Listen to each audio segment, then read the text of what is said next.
The next threat that I faced, we were at his place again, and I can't remember why this argument started, but he, again, choked me and said, well, I should just kill you right now. Then he let go. Again, this happened very quickly, only for a few seconds. And after that, I think he realized what he did. And he said, oh, I'm sorry. That's not me.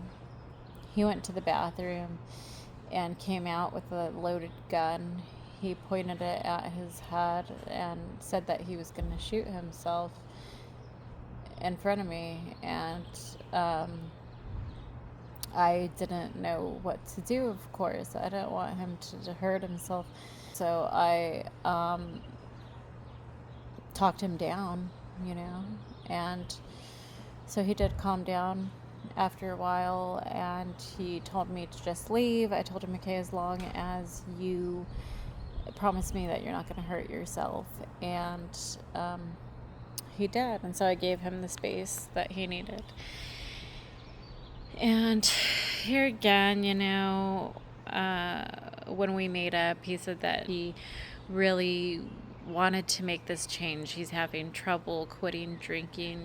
He's dealt with a lot of trauma in his past, and so that's why it's hard for him. And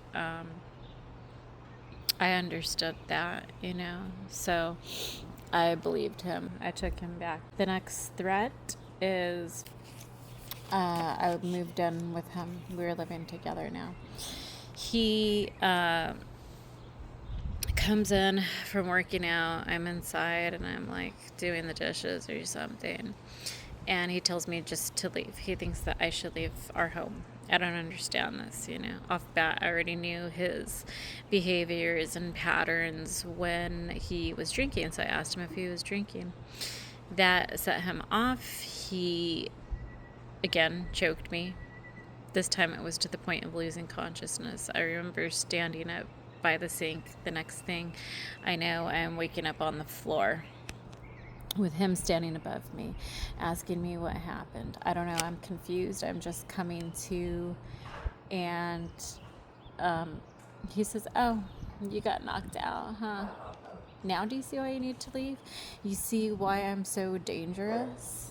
And he kept asking me, are you going to leave? Are you going to leave? I was crying. I was, just trying to process everything. So I told him, yeah, I'm going to leave, because that's what I thought that he wanted to hear, So I guess that calmed him down. He left the room. I'm still there, shaking, crying, trying to process. He comes back in. He says that he is sorry. He doesn't want me to leave. He wants to work things out, He gives me the whole spiel about wanting to quit drinking again. And he just starts kind of like loving up on me. And I just went with it, So I guess we make up and things carry on. Now, I learned right here that this is one thing that narcissists will do sometimes, is use sex, or it's kind of like a way of like love bombing you. Like if there's like a big episode that happens and they kind of want to make you forget about it, they can like kind of push themselves up on you like that. So you just kind of go along with it, and then it's like somehow working past what happened. And that's exactly what happened with me. I didn't have time to process everything until afterwards. But then even when I was sitting there and like thinking about it and trying to process it, I'm like, okay, well, I guess we just worked past that though, because we kind of made up, So I'm here trying to help him. I think that I can help him get sober. He keeps telling me that I can, So that's why I stayed during that incident. fast forward a few more months. We're in his place. I don't know what we're arguing about again. To tell you the truth, I can't remember why half of the argument started. But he kind of like looks like he's going to rush at me, right?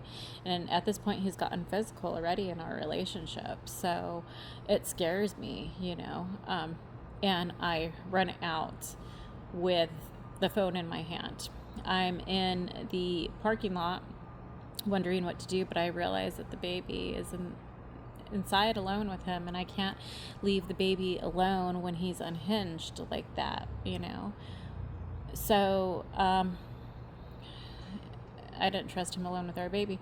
So I went back inside. What happens is that he locks the door behind me, pins me up against the wall, and he points a loaded gun at me. He says, what were you going to do outside with the phone in your hand? Were you going to call the cops? You can't be causing a scene like that, And I told him, no, I wasn't going to do anything. It's just you scared me. You looked like you were physically coming at me.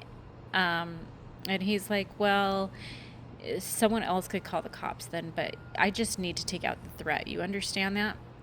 And you're a threat right now. And I told him, no, I wasn't planning on calling anyone. It's just you scared me. I repeated that. So then he calmed down. He put the gun down. He leaves the room again, comes back in, and tells me, hey, you understand that I really wasn't going to do anything, right? Like, I wasn't really going to shoot you or anything. I just needed to scare you because you seemed like a threat, and I needed to take out the threat. I was afraid you were going to call the cops, or, you're causing a scene out there. So you understand that, right? And I just said, yeah, I understand.